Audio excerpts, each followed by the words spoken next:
থানা সালথা, জেলা ফরিদপুর। রোজিং মাস্টার, যার বাসায় খেয়ে সে হাফেজ হয়েছে, রোজিং মাস্টার মোহাম্মদ উসমান গনি, গ্রাম বিনোদপুর নয়াপাড়া। 2 নম্বর, হাফেজ মোহাম্মদ সাকিবুল ইসলাম, পিতা মোহাম্মদ ইউনুস আলী, গ্রাম কাশিমনগর, থানা সিংগাইর, জেলা মানিকগঞ্জ। এই দুজন ছাত্র এবছর আমাদের মাদ্রাসায় হিফজুল কোরআন শেষ করে হাফেজ হয়েছে।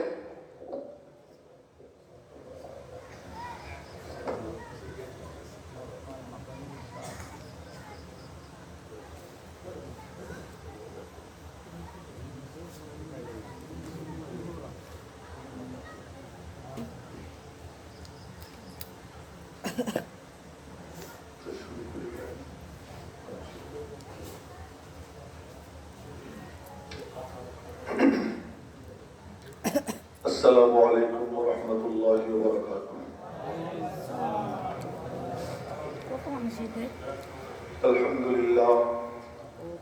الحمد لله كفى وسلام على عباده الذين اصطفى، خصوصا على أفضل الأنبياء وخاتم الرسل محمد المصطفى صلى الله تعالى عليه وعلى آله وصحبه وبارك وسلم تسليما كثيرا أما بعد، فأعوذ بالله من الشيطان الرجيم. بسم الله الرحمن الرحيم. إنا نحن نزلنا الذكر وإنا له لحافظون. وقال النبي الصادق المصدوق صلى الله عليه وسلم: يقال لقارئ القرآن: اقرأ وارتقي ورتل كما كنت ترتل في الدنيا، فإن منزلتك عند آخر آية تقرأها، أو كما قال عليه الصلاة والسلام. صدق الله مولانا العظيم وصدق رسوله النبي الأمي الكريم، ونحن على ذلك لمن الشاهدين والشاكرين.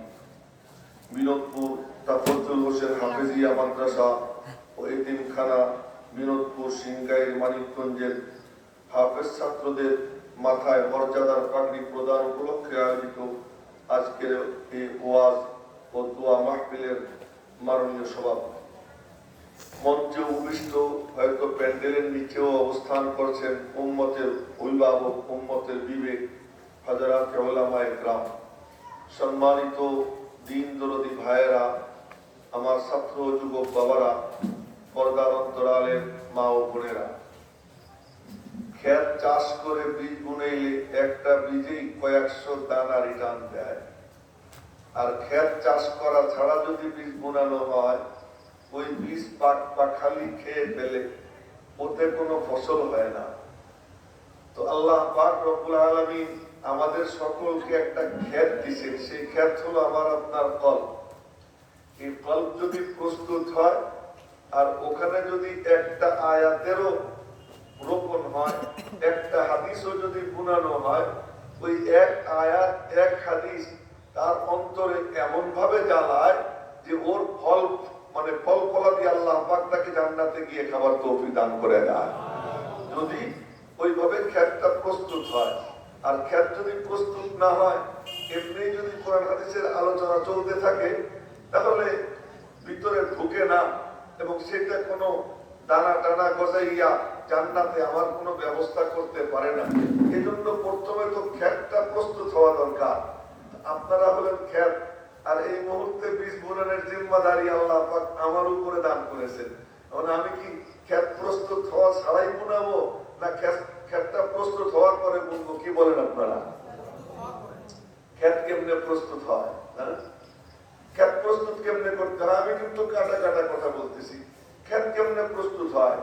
যখন আপনার জমিনে হাল চাষ করে, হাল চাষ করে, হাল চাষ করার পরে আগাছা পরগাছা বের হয়ে যায়, এরপরে মই দেয়, মই দিলে পরে জমি কি হয়ে যায়? রেডি হয়ে যায় না? এরপরে সেখানে বৃষ্টি বনে, আপনারা আমার থেকে ভালো জানেন। তো আমরা যারা এই দিনই জলসায় আসি, কি শুনবো? আল্লাহ পাকের কালাম, নবীজির হাদিস। এই আল্লাহর কালাম কেমন? রব্বুল আলামিন বলেন এই কোরআনে কারীমের মধ্যে 4টা গুণ। কয়টা গুণ? 1 নম্বর, কোরআন শরীফ হাল চাষ করে। ইয়া আইয়ুহান নাস قد جاءتكم موعظة من ربكم وشفاء لما في الصدور وهدى ورحمة للمؤمنين। 1 নম্বর, কোরআনে কারীম মাউইদা। মাউইদা কি? যখন কেউ দিলের কান দিয়া ধ্যানের সঙ্গে আল্লাহ পাকের কালামের আলোচনা শুনে, আল্লাহ পাকের কালামের তেলাওয়াত শুনে, এই শোনার বরকতে আল্লাহ পাক তার দিলের জমিনটাকে আল্লাহ নরম করে দেয়।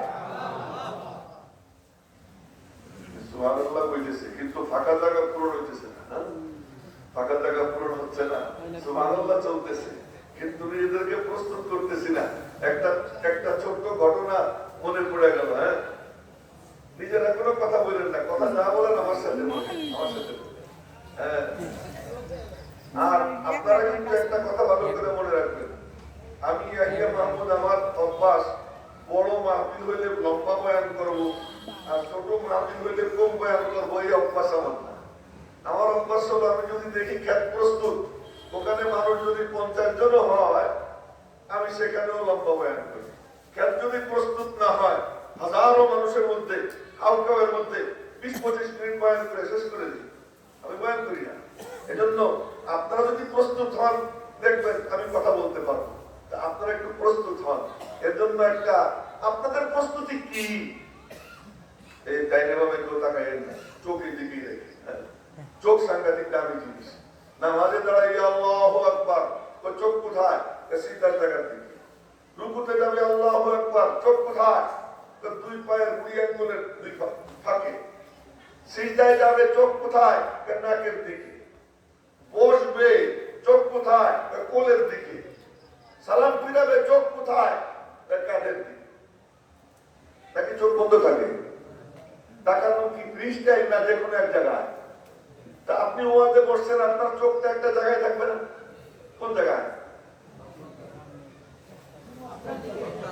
আমার দিকে। করে ওরা বলতে পারেন আপনার নাক মোছা, চেহারা কালা, দেখতে ভালো লাগে না, বলতে পারেন। কিন্তু এখন কিছুক্ষণের জন্য কষ্ট করে তাকিয়ে থাকতে হবে কার দিকে? আমার দিকে। চোখটা ঠিক রাখতে হবে। তো বলতেছিলাম, বাহ্যিক যখন ঠিক হয়ে যায়, উপরটা যখন ঠিক হয়ে যায়, আল্লাহ পাক ভিতর ঠিক করে দেয়। জোরে বলেন সুবহানাল্লাহ। আর যাদের কোমরে ব্যথা নাই, শারীরিক সামর্থ্য আছে, ফাঁকা জায়গায় এসে চেয়ার ছেড়ে বসে যান। চেয়ার তো হলো জায়গায় পড়লে পরে চেয়ারে বসবেন, তাছাড়া ফাঁকা জায়গা ফাঁকা রাখেন না। যাদের সামর্থ্য আছে প্যান্ডেলের নিচে আইসা জায়গায় বসে বসে যান।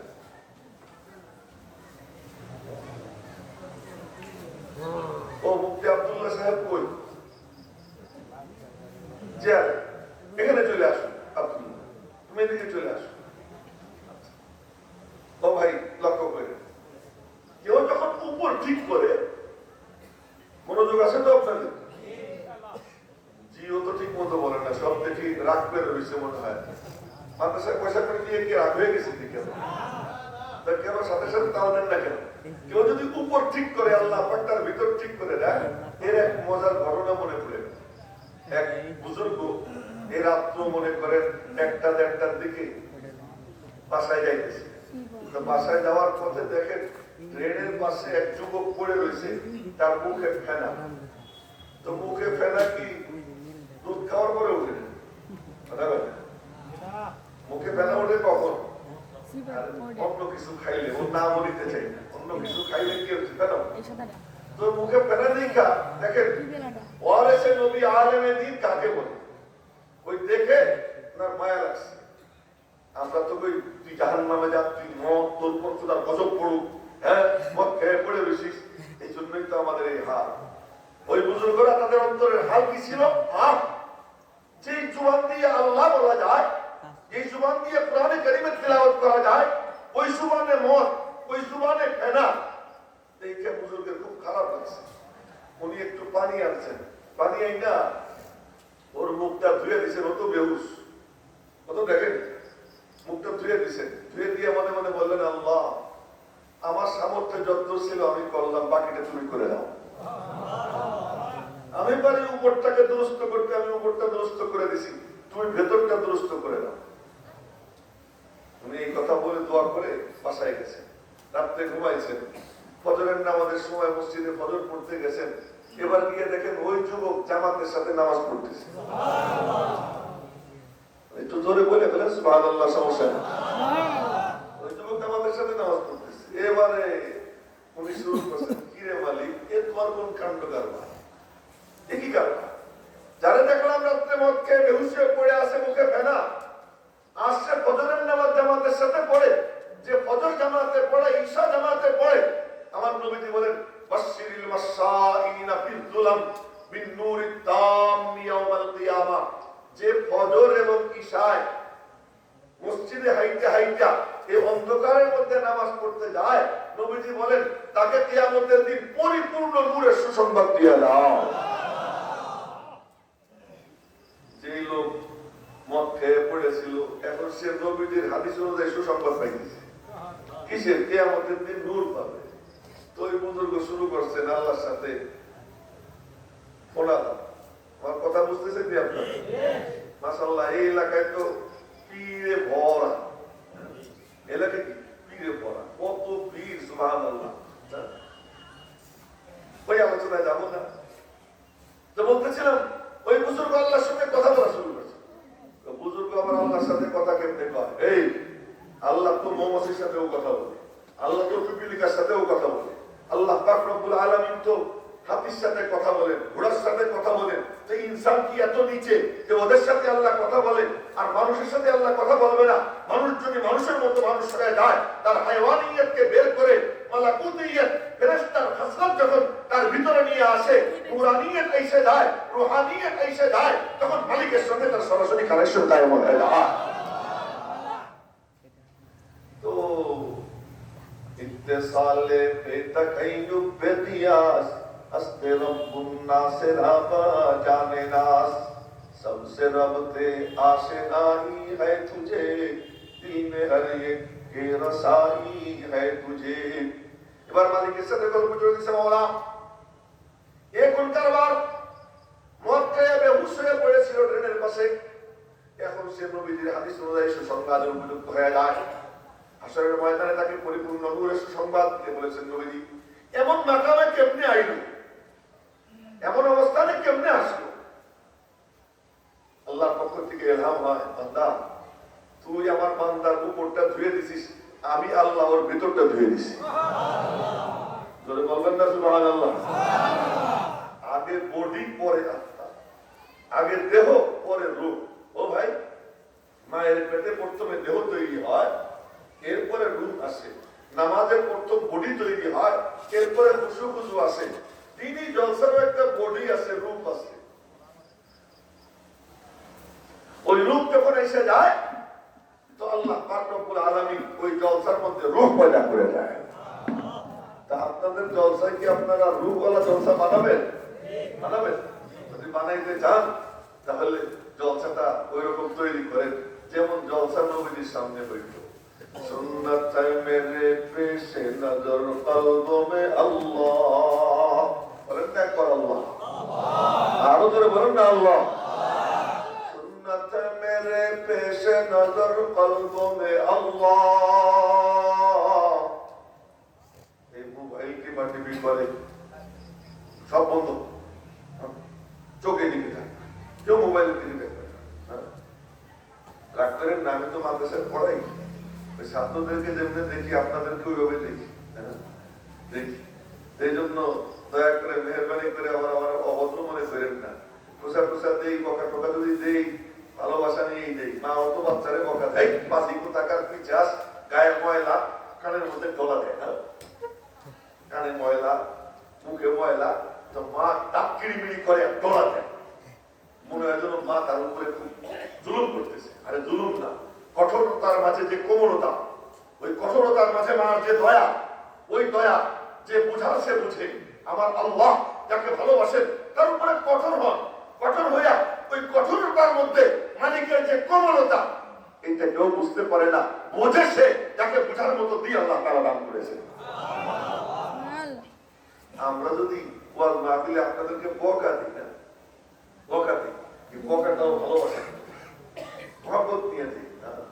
তো এই যে বকতেছি, ওই যে পিছনের দিকে একদম তাকাইছি, ওই যে চোখ পিছনে কেমনে যা, প্রথমে বলছে চোখ থাকবে এইদিকে, কারো চোখ পিছনে যাবে না, নিচের দিকেও যাবে না, চোখ থাকবে এইদিকে, এই চেয়ারের দিকে, এই মিম্বর, এই প্রতিষ্ঠান। ও ভাই, ওয়াজ তো আপনারা অনেক শোনেন, ওয়াজ তো বেশি শোনা লাগে না, তো শোনার মতো শোনে। ইয়াহিয়া মাহমুদ কোন জিনিস না, এই প্রতিষ্ঠান দামি। আপনি এই প্রতিষ্ঠানকে দাম দিয়া কেউ যদি কদর কইরা কিছু করে, আল্লাহ তার পাওনা তারা দিয়ে দেয়। আমার একজন, আপনারা আমার ঘটনা বলতেছি যেহেতু আমি চাক্ষুষ দোষীটাই বলতেছি, হাসপাতালে অসুস্থ অবস্থায় শুয়েছিলাম গত রমজানের আগের রমজান ঈদের রাত। এক লোক মাদারীপুর থেকে আসছিল, মাসুদের বয়স, তার থেকেও ছোট হবে, মাদারীপুর থেকে আসছে, মাওলানা হবে, এখনো হয়নি, মাদারীপুর থেকে আসছে আমারে দেখতে। এরপরে বললাম আগামীকাল ঈদ আপনার সাথে পড়ব। বাপ মা ফেলাইয়া সে আমার খেদমত করার জন্য আসছে হাসপাতালে। তা আমি মনে মনে করলাম যে এমন ছেলে, আচ্ছা থাক, রাত্রে থাকলো, আমার তো ঈদের ছুটি দিবে না, ডাক্তাররা বলে দিচ্ছে, অনেক বইলে ঈদের ছুটি দিচ্ছি, গিয়ে ঈদের নামাজ পড়ছি, ও আমার সাথে গেছে। যখন হাসপাতালে বিল দিব, ও বলে কি বিলটা আমি দিয়ে দিই। আমি বললাম যে আল্লাহ তোমার কামাইতে বরকত দেন, তোমার দেওয়া লাগবে না, আমি দোয়া করি, এতটুকু বলছি, বিল আমি দিছি। সেদিন ফোনে কথা হইতেছে, বলতেছে কি ওই যে আপনি আমার দোয়া দিচ্ছেন, এই দোয়ার বরকতে আল্লাহ পাক আমার সব অভাব দূর করে দিচ্ছে, কোনো অভাব নেই। আমার মনেও নেই যে আমি তার কি দোয়া দিচ্ছি, ওই ঘটনা আমার মনে নাই, কিন্তু সে তার ওই মন নিয়ে আসছে যে আমি নিব, আল্লাহ তারা দিয়ে দিচ্ছে। ও ভাই দেন আল্লাহ, আপনি এই প্রতিষ্ঠানকে সম্মান দেন, ইজ্জত দেন, আপনি মনে মনে বলেন এই চেয়ার তুই ইয়াহিয়া মাহমুদ বসে নাই, তারে আল্লাহ বসাইছে। এই চেয়ার তো তার না, এই চেয়ার তো আবদুর রহমতুল্লাহ, এই চেয়ার তো আল্লামা আহমদ শফি রহমতুল্লাহ, এই চেয়ার তো হলো শামসুল হক ফরিদপুরের সদস্য বুঝলেন। ওই মুরব্বী আপনি বসে পড়েন, বসে বিশৃঙ্খলা কেউ করেন। এই চেয়ার তো মুজাহিদ কারি ইব্রাহিম সাহেব রহমতুল্লাহ, এই নামগুলো নিতেছি, মজলিসের মধ্যে রহমতের বন্যা শুরু হয়ে গেছে, ধরে বন্যা একেবারে মরা মরা মনে হইতেছে, নির্বাচনী মিছিল করবো তখন যে তেজ দেখা যায়, কি তেজ, খালি একটা বিড়ি সিগারেট নাহলে একটু জিলাপি, তার তেজ বাপরে বাপ। আর এখানে সুবহানাল্লাহ একবার বলার সাথে সাথে কি হয়, লেখক কি সুবহানাল্লাহ বলে তো মিজানে যে নেক আমলের পাল্লা আছে অর্ধেক ঘুরে যায়।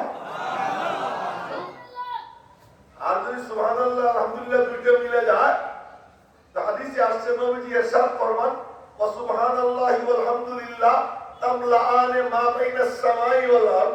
সুবহানাল্লাহ আলহামদুলিল্লাহ দুইটা মিলে যদি কবুল হয়ে যায়, আসমান জমিনের মাঝখানের ফাঁকা জায়গা নেকি দিয়ে ভরে যায়।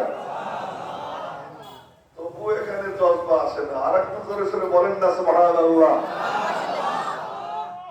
তো বলতেছিলাম কি যে এই বুজুর্গদের চেয়ার, এখানে আমি বসছি, আমাদের বসানো হয়েছে, কাপ্পারানি মওদুল কুবারা, ওনারা থাকলে কি আমি বসতে পারতাম? আজকে যদি হাটাদারের মোহতামিম সাহেব এখানে আসতেন, আমি লাফিয়ে উঠে যেতাম। আজকে যদি এখানে সদস্য মহোদয় আসতেন, আমি লাফিয়ে চেয়ার থেকে নেমে যেতাম। ওনারা নাই দেখে আমি বসছি। এই চেয়ারের যে প্রাতিষ্ঠানিকতা, এটা যে প্রতিষ্ঠান, এই চেয়ারে কি করে, এই চেয়ারে দিনই জলসায় কি করে, ও মুরব্বীরা কেউ পিছনের দিকে তাকাই নেই। এখন যা গল্প সল্প করার দায়িত্ব আমাদের দিকে, আমি আপনারা শুনে এদিকে চেয়ে থাকি। এই চেয়ারে কি করে, এমনি খামা খাই চেয়ারটা পাতা হয়েছে, এমনি মিম্বরে আমরা বসি, মসজিদে কাঠের মিম্বরে এমনি বসি। আমার নবীজি মিম্বরে বসছেন, কাঠের মিম্বর, আর মিম্বরে কুন্দা মারতেছেন আর বলতেছেন অমিম্বরি আলা হাউজি, জানো আমার মিম্বরকে আল্লাহ পাক হাউজে কাউসারের উপর দাঁড় করে দিয়েছেন।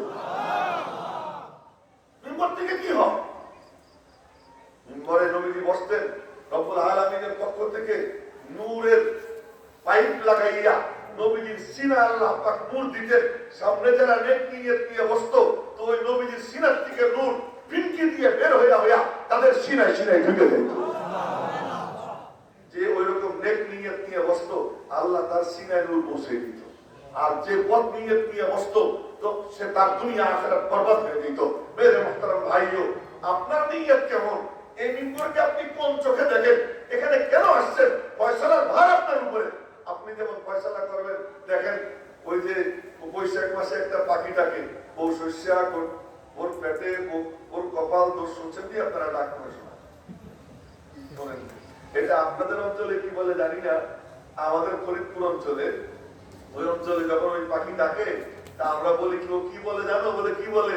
বউ শস্যা ওর পেটে ওই আমের পেটে পোকা, ওর কপাল দোষ। আমি ওইটা চিন্তা করি, ওর আওয়াজটা আমার কাছে তেমন মনে হয়। আর এক বুজুর্গ বসে বসে জিকির করতেছেন, উনি বলতেছেন আল্লাহ পাক, আল্লাহ মহান, আল্লাহ মহান, আল্লাহ পাক ও পবিত্র, এই মনে মনে বলতেছেন।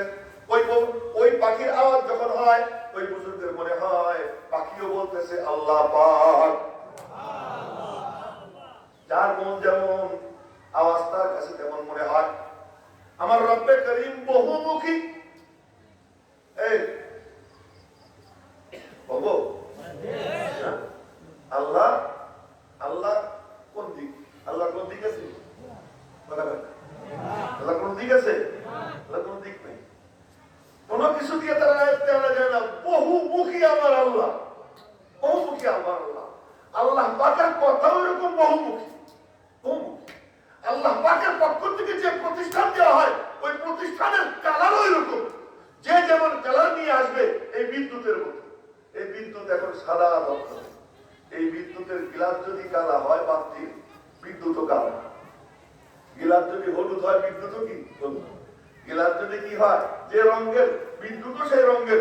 আমার মালিকের কালাম কুরআন, আমার নবীজির হাদিস এটাও এমন।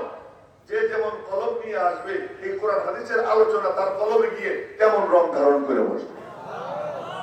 আপনার রংটা কেমন বানাবেন না? ঘটনা মনে পড়ে গেল, বলবো? হ্যাঁ, মরা মানুষ শুনতেই চায় না ঠিক মতো, বলবো? ওই বলছিলাম যে যার কলমের রং যেমন তার তেমন হয়। আব্দুল কাদের জিলানীর নাম শুনছেন কি আপনারা? এমন করে খেয়ে রাগ নেমে এই নাম শুনছি, আবার জিজ্ঞেস করলাম, এমন যে বলেন নাই, এই জন্য আপনাদেরকে ধন্যবাদ। কে না শুনছে তার নাম? আব্দুল কাদের জিলানী রহমতুল্লাহ আলাইহি। হ্যাঁ, তিনি যখন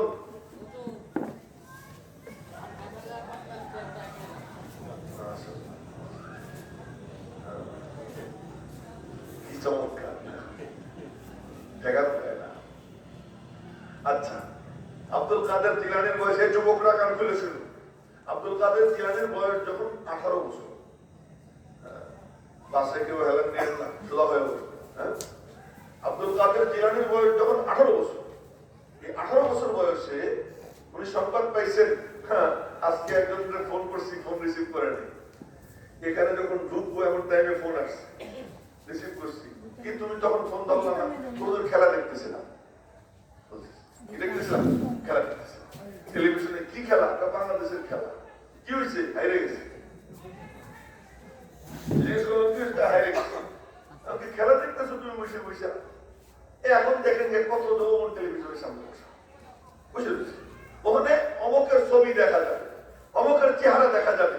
এখানে পীরে কামেল আল্লামা সাইদ নূর সাহেব আসতেছে, এখানে আরো বুজুর্গরা আইসে।